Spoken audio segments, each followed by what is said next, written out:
Okay, so this is take 2 of catching up on the things that I left out. So after I got my badger all fleshed off, and of course it wasn't perfect using the wire wheel and cutting the flesh, but I got all the most of the fatty and fleshy stuff off.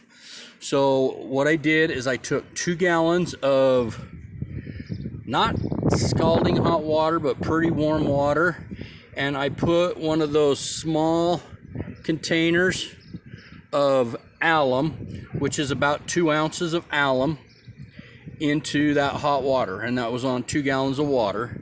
And then I took 2 of those of pickling salt and put it into the solution and stirred it up till it was dissolved. That was my brining solution to tan the hide. I got that from another video that I watched. I just got those materials actually at Walmart. You can get them at grocery stores, those kind of places all have them. So I think that one of the things that I noticed is that I had it in that brining solution for a period of 48 hours.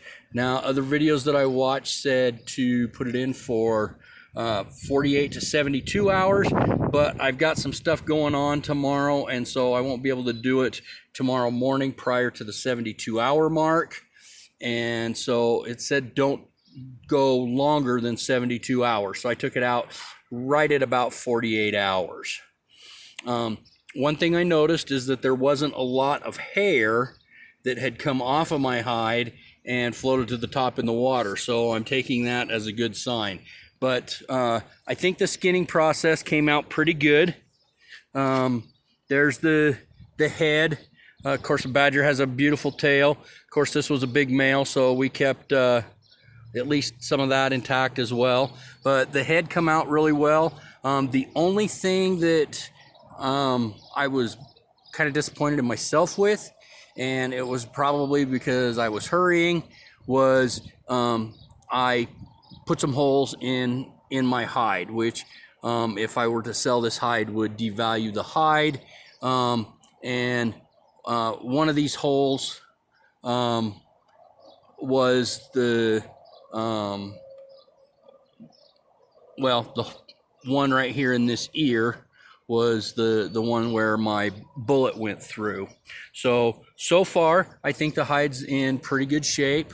And then what I'm going to go do, now that the hide has been wrung out and it's been drying out here on the clothesline for hour and a half, 2 hours, depends on how warm it is outside. It's pretty warm out, but I don't want to dry it out too much because now I'm going to work this hide into a leather rather than just a stiff hide.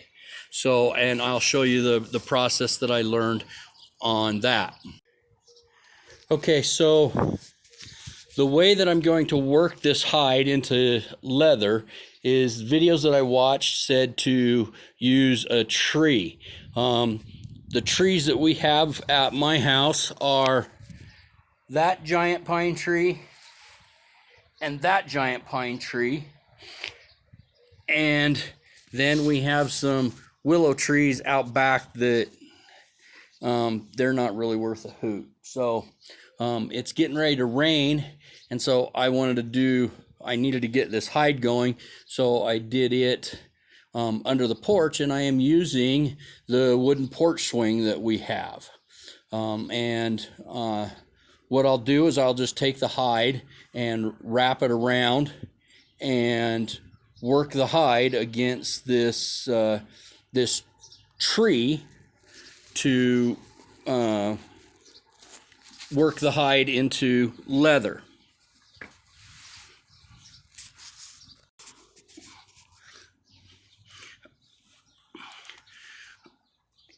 According to the videos, you just wrap the hide around the tree and pull it back and forth like you're trying to cut the tree down with the hide. So that's what I'm going to do at this point, and then I'll do another video after this so that you can see how it turned out.